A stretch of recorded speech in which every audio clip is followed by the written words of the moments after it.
इचलकरंजी महानगरपालिकेचा प्रचार थंडावला असून त्या ठिकाणी 15 जानेवारी 2026 रोजी मतदान प्रक्रिया पार पडणार आहे।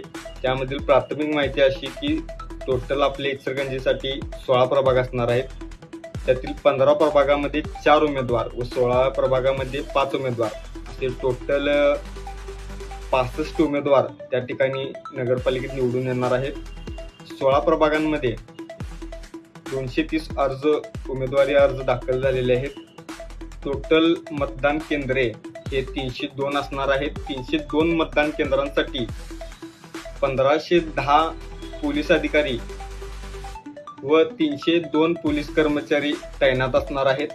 राजीव गांधी भवन व 4 विभागीय कार्यालयाच्या माध्यमातून मतमोजणी एकाच वेळी होणार आहे। 713 बॅलेट युनिट व 367 कंट्रोल युनिट याद्वारे मतमोजणी होणार आहे। निवडणुकीसाठी 17 व राखीव 4 असे क्षेत्रीय अधिकारी त्या ठिकाणी नेमणूक करण्यात आली आहे।